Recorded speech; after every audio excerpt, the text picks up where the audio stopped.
আবারও জাতীয় দলের জন্য বিবেচিত হবেন সাকিব আল হাসান। ম্যারাথন বোর্ড সভা শেষে এমন সিদ্ধান্ত নিয়েছে ক্রিকেট বোর্ড।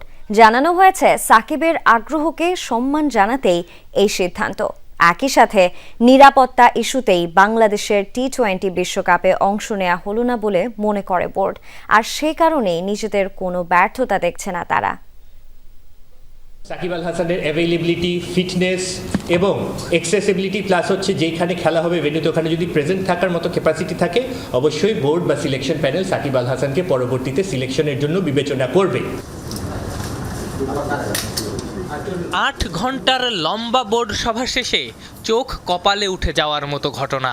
বিশ্বকাপ থেকে অফিসিয়ালি ছিটকে যাওয়ার দিনে হুট করে উদয় হলেন সাকিব আল হাসান। এখন থেকে আবারও নাকি হোম অ্যান্ড অ্যাওয়ে দুই ক্ষেত্রেই জাতীয় দলের জন্য বিবেচিত হবেন সাকিব। প্রশ্ন ওঠে, তবে কি বিশ্বকাপ খেলতে না পারার অপারগতা ঢাকতেই তুলে আনা হলো সাকিবের প্রসঙ্গ? না, এটা সেন্ট্রাল কন্ট্রাক্টের ডিসকাশন শুরু হওয়ার সাথে সাথে এটা অন্তত আমরা আলাপ করছিলাম আরো 15-20 দিন হবে।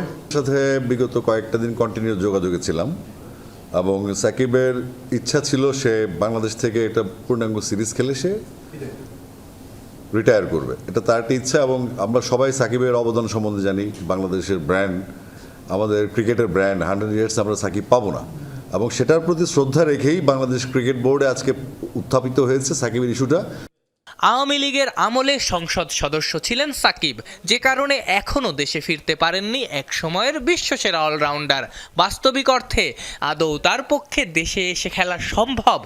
সদস্য হওয়ারাই বাংলাদেশ দলের প্লেয়ার ছিল এবং বাংলাদেশে অনেক জয়ের সাক্ষী ছিল। বাংলাদেশের রেকর্ড বুকে সাকিবের নাম স্বর্ণাক্ষরে লেখা থাকবে।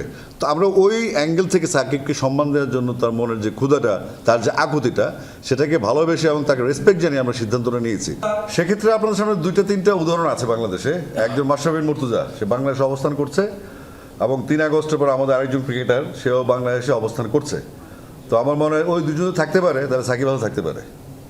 বর্তমান বোর্ডের অধীনে এটাই হতো প্রথম বিশ্বকাপ।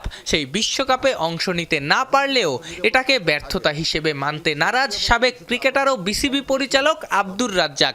কারণ সবকিছুই ঘটেছে সিকিউরিটির কারণে। সেক্ষেত্রে আপনাদের সামনে 2-3টা উদাহরণ আছে বাংলাদেশে। একজন মাশরাফি বিন মুর্তজা, সে বাংলাদেশে অবস্থান করছে এবং 3 আগস্টের পর আমাদের আরেকজন ক্রিকেটার, সেও বাংলাদেশে অবস্থান করছে। তো আমার মনে হয় ওই দুজনে থাকতে পারে, তাহলে সাকিব আল থাকতে পারে।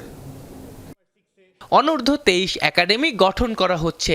ডিরেক্টর হিসেবে থাকছেন রাজ্জাক।